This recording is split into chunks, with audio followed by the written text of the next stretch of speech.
Salut les gars, bienvenue JT Box. Les gars, on se fait un petit récap du combat Marta Bacolé contre Jared Anderson, qui pour moi, je vais être clair avec vous, c'est le combat qui était le plus chargé émotionnellement et en termes de tension.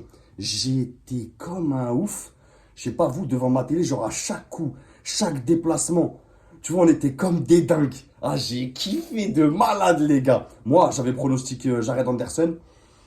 Il y a des choses à dire sur ce combat. Mais, euh, mais on va rentrer dans les détails directs, les gars. J'en peux plus, il faut que je partage ça avec vous. Donc, combat chargé en émotion. En plus, quand tu fais un prono dessus, tu vois, ça change tout. Tu vois ce que je veux dire? En plus, j'étais complètement à contre-courant. Tout le monde voyait Bacolé. Et Bacolé a gagné, donc bravo, bravo déjà à lui. Mais comme, tu sais, quand t'es à contre-courant, t'attends forcément. Tu sais, c'est un autre délire. Tu rentres dans une autre sphère. Et du coup. Il démarre bien le combat et tout. Bacolé, de toute façon, on l'avait dit, très dangereux dans les trois quatre premiers rounds. Donc, il fait ce qu'il sait faire.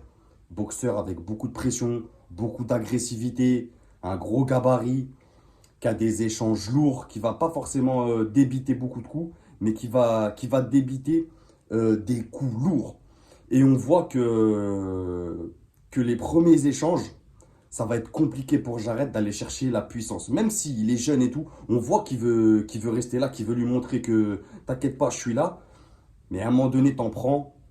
Il va au tapis à la première, très dur, très très dur.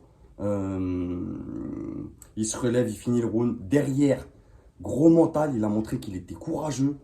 Pour moi, il prend le round 2, 3. Il les prend. Alors, il les prend, mais il fait des erreurs.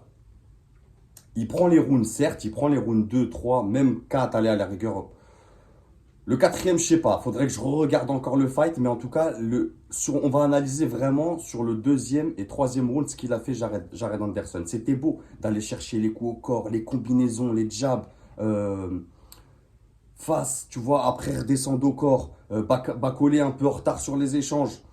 Il gérait bien la distance. Seulement l'erreur de Jared, et aussi c'est sa jeunesse et c'est le manque d'expérience, hein, mais ce combat il va lui amener beaucoup. C'est bien quand tu es jeune comme ça, de prendre un profil comme Bacolé, parce qu'après les poids lourds, bah, c'est des super lourds, les mecs ils font tous 2 mètres, tous 130 kilos, donc c'est bien de prendre un profil comme ça, et même de perdre contre un profil comme ça, c'est bien pour lui pour la suite.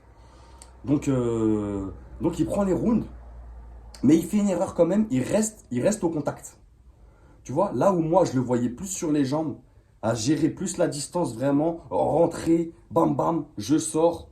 Euh, il a manqué de timing au niveau de ses sorties. Il rentrait bien, il faisait ce qu'il avait à faire, mais au niveau de ses sorties, après, attention, Bacolé, c'est quelqu'un qui a des longs segments, donc des bras arrière qui partent de loin, des tentacules, mon frère.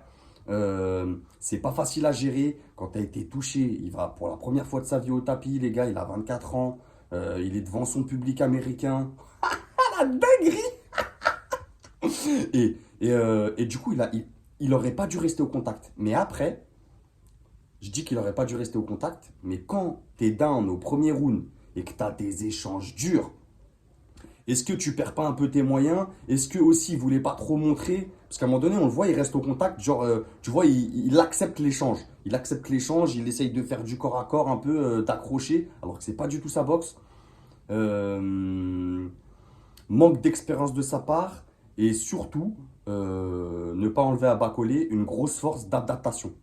Quand j'entends ça, on voit clairement qu'il perd les rounds 2 et 3, oui, mais sur les échanges, les coups les plus percutants, même s'il perd les rounds, euh, de toute façon, il s'en fout de les perdre parce que c'est pas sa boxe. Il est clairement pas là pour aller loin dans les rounds, Bacolé. On le sait. On le sait que Bacolé, ça va être dangereux dans la première partie de fight. Donc son but, c'est vraiment de faire très très mal dès le départ. Donc perdre des rounds, c'est pas très grave pour lui, dans le sens où derrière, il arrive à s'adapter et quand même, même s'il perd les rounds, on voit que dans les échanges, j'arrête quand il en prend pas beaucoup dans les rounds 2-3, mais quand il les prend bien. Et ça fait mal.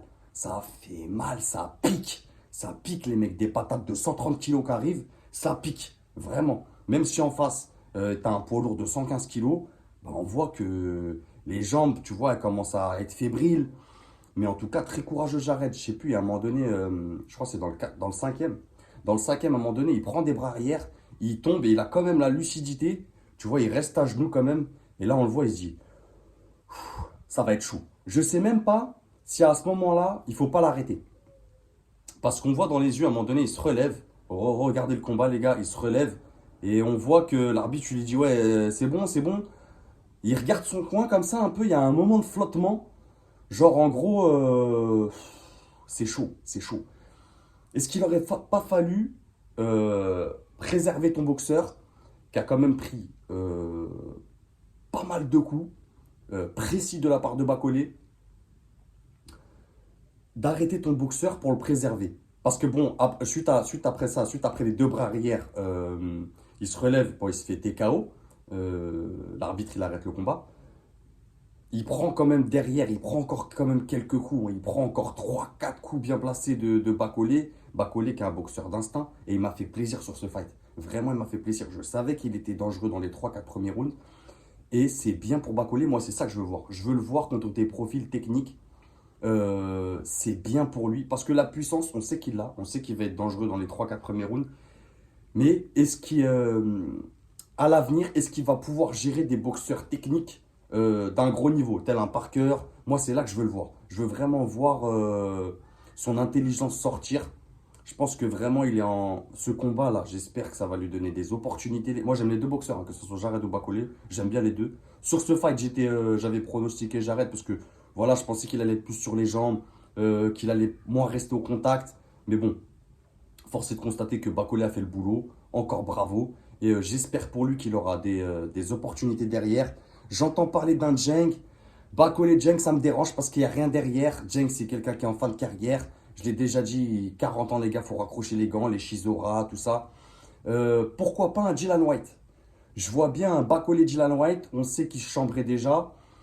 J'attends vos retours en commentaire sur ça, les gars. En tout cas, gros combat, belle soirée. Vraiment, ce combat, c'est pour ça que j'aime la boxe, les frères. C'est pour ça. C'est pour des combats comme ça, où tu sens qu'à chaque coup, ton cœur il bat, t'as des frissons, tu deviens dingue. Peu importe t'es pour qui, tu vois ce que je veux dire. Chacun avait son favori et tout. Mais peu importe, c'est ça qui est beau dans la boxe. Et j'aime bien en discuter avec vous. J'aime bien aussi les mecs qui reviennent sur ma vidéo où je dis que Jared Anderson il allait gagner, qui me disent alors JT Box, nanani, je kiffe moi parler avec vous et tout. C'est ça qui est bon. Parce que pareil, moi s'il aurait gagné, je serais allé vous chercher. Donc c'est logique, tu vois, c'est le jeu. Donc c'est stylé les gars, continuez à m'envoyer des messages, abonnez-vous si vous passez par là, donnez-moi de la force. On lâche pas, on est ensemble. Merci à vous et n'oubliez pas, c'est que de la boxe. Bang!